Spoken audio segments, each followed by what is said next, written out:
खबर का रुख कर रहे हैं। संचार साथी ऐप को लेकर सरकार का बड़ा बयान आ गया है। विपक्ष के आरोप पर संचार मंत्री ज्योतिरादित्य सिंधिया ने बयान दिया है और ज्योतिरादित्य सिंधिया ये कह रहे हैं कि संचार साथी ऐप अनिवार्य नहीं है। अभी तक विपक्ष की तरफ से कहा जा रहा था कि साहब एक ऐसा ऐप है जिसको आप अनइंस्टॉल कर ही नहीं पाएंगे, लेकिन अब ज्योतिरादित्य सिंधिया केंद्रीय मंत्री उनकी तरफ से साफ कर दिया गया है, संचार साथी ऐप अनिवार्य नहीं।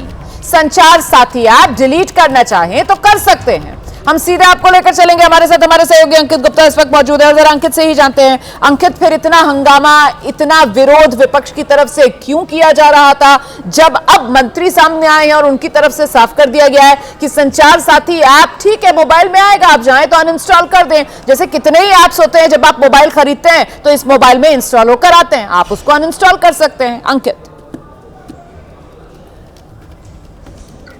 बिल्कुल हमारा देखिए इस चीज को लेकर के काफी तरह के सवाल उठाए थे। खुद रेणुका चौधरी जो कांग्रेस की सांसद है उन्होंने राज्यसभा में सवाल उठाया, लेकिन अभी जब केंद्रीय मंत्री ज्योतिरादित्य सिंधिया सामने आए हैं उन्होंने साफ तौर पर कहा कि विपक्ष सिर्फ भ्रम फैलाने का काम कर रहा है।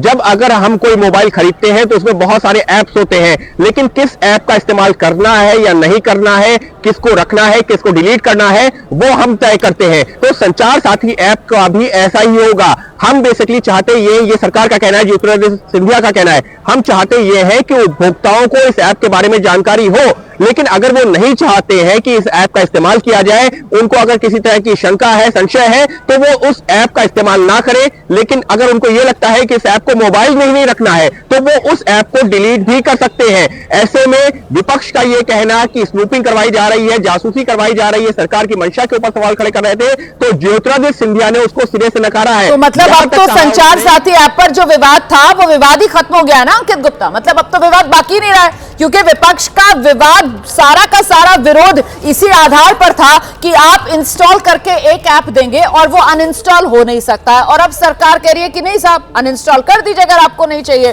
तो फिर विवाद बचा ही कहां है? और ऐसे में जो बयान सामने आ रहे हैं जरा वो सुना देते हैं। 38 representatives.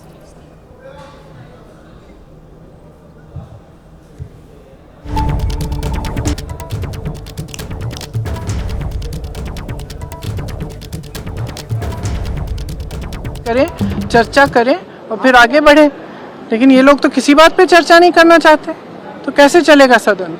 तो हम क्या मौन रहें? आप लिस्ट बदल रहे हो, सारी वोटर लिस्ट बदल रहे हो, तमाम लाखों लोगों को काट रहे हो लिस्टों पे से, वोट चोरी हो रही है, तमाम इश्यूज हैं। बीएलओ के सोसाइटी, अब प्रदूषण इतना खराब है दिल्ली में, प्रधानमंत्री जी कह रहे हैं मौसम अच्छा है, तो क्या हम चुप रहें? हम किसी भी बात पे न बोलें? कैसे?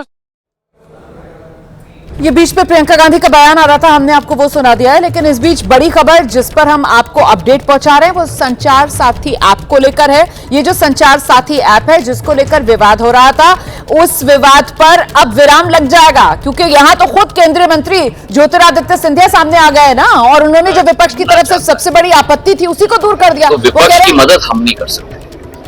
हमारी जिम्मेदारी है उपभोक्ताओं की मदद करने की, हमारी जिम्मेदारी है उपभोक्ताओं की सुरक्षा देखने की। क्या है संचार साथी? संचार साथी एक ऐप है और एक पोर्टल है जिसके आधार पर हर एक उपभोक्ता अपनी सुरक्षा अपने हाथों से कर पाता है। ये जन भागीदारी का एक कदम है। इसमें लोगों को ऑब्जेक्शन नहीं, लोगों को स्वागत करना चाहिए। इसके आधार पर जब आप मोबाइल फोन खरीदते हो, उसके आधार पर IMEI नंबर फेक है कि जेन्युइन है। तो सुना आपने, सरकार की तरफ से साफ कर दी गई है स्थिति। संचार साथी ऐप ठीक है इंस्टॉल होकर आएगा नए मोबाइल्स में, लेकिन अगर आप चाहें तो अनइंस्टॉल कर दीजिए। विपक्ष का विरोध तो इसी बात को लेकर था कि आप उसको अनइंस्टॉल ही नहीं कर सकते। सरकार कह रही है विपक्ष सिर्फ भ्रम फैलाने का काम करता है।